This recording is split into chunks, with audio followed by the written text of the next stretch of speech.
우리의 방역당국 또 국민 모두가 함께 만들어낸 K-방역 모범 사례로 전 세계에서 주목받고 있죠.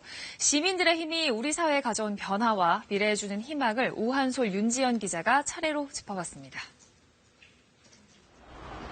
코로나19가 한국인의 일상을 참 많이 바꿔놨다고들 이야기합니다.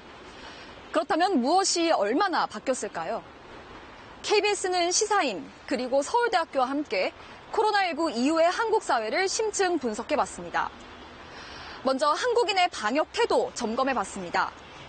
마스크 쓰기와 손 씻기, 그리고 사회적 거리 두기와 같은 정부의 방역 지침을 얼마나 잘 지키고 있느냐는 질문에 나 스스로도 잘 지키고 있다고 답했고 또 국민 전체에도 후한 점수를 줬습니다. 그렇다면 좀 더 마음을 깊이 들여다볼까요? 내가 확진자가 될까 하는 두려움 컸지만 나로 인해서 다른 사람이 더 큰 피해를 볼까 봐 하는 두려운 마음이 더 컸습니다. 실제로 이런 마음 때문에 스스로 자가격리를 실천했던 한 시민을 저희가 만나봤습니다. 20년 넘게 국밥집을 운영해온 고명자 씨가 처음 얻은 휴가는 다름 아닌 자가격리입니다. 코로나19 확진자가 이곳에 들른 사실이 확인되면서 임시 폐쇄된 겁니다. 처음에 깜짝 놀랐어요. 점심시간에는 처음 들어오신 분이라 딱 이제 어떤 분인지 알겠더라고요. 불안과 걱정이 교차하는 2주 동안 큰 힘이 된 건 이웃의 응원입니다. 힘드시지만 용기를 갖고 이겨내시라고 그러고 마음 찡하잖아요. 제가 서러워서 온 건 아니에요. 감동받아서요. 감동받아서 제가. 무사히 자가격리를 마치고 가게 문을 다시 연 것도 확진자가 마스크를 잘 써준 덕분이라며 연신다행이라고 말합니다. 그분이 그래도 주의를 많이 해줘서 저한테는 큰 피해를 안 줬구나. 그게 진짜 고맙기도 하고요. 인천의 한 코로나19 확진자가 쓴 일지입니다.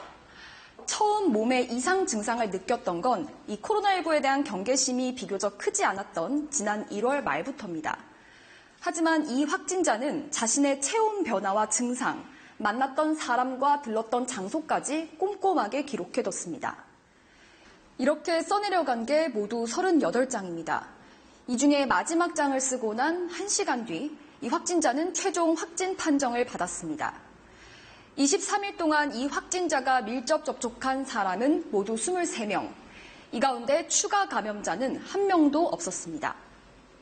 뉴스로 이제 역학조사관들의 그 업무가 그분들 일이 굉장히 힘들다는 것을 알고 있었거든요. 그분들 일이 조금 더 빨리 이루어지기를 바라는 마음에서 생활 방역으로 전환하자마자 다시 불거진 지역사회 감염. 지칠만도 한데 국민 대다수가 정부가 사회적 거리 두기를 시행한다면 동참하겠다는 뜻을 밝혔습니다. 이 국민 개개인이 만들어낸 K-방역의 성과에 많은 사람들이 주목했습니다. And we are the model of what should not be done. So we're constantly measuring ourselves in relation to the success of Korea and our failures. Very unusual situation. You had the experience in the past of crises of that kind, and then you decided to prepare, which was not the case in Europe, where we didn't have a kind of experience linked to that, and then we were not prepared. 세계가 놀란 K-방역의 성과는 우리 안의 생각까지 바꿔놨습니다. 이제는 익숙해져 버린 말이 있죠. 한국은 희망이 없는 헬조선 사회다. 결과 보겠습니다. 그렇지 않다는 답변 70%에 육박합니다. 코로나19 이전인 1년 전과 비교하면 2배 가까이 늘어난 수치입니다. 감염병 대유행 속에서 우리 사회가 한결 더 단합하고 있다는 지표도 확인할 수 있습니다. 국가 자부심 측면을 보겠습니다. 한국의 국가 역량이 해외 선진국보다 더 높다고 평가했는데 시민 역량을 보면 다른 선진국들과의 격차가 더 벌어집니다. 그만큼 함께 코로나19를 버텨내고 있는 이웃들의 힘을 믿는다는 말일 겁니다.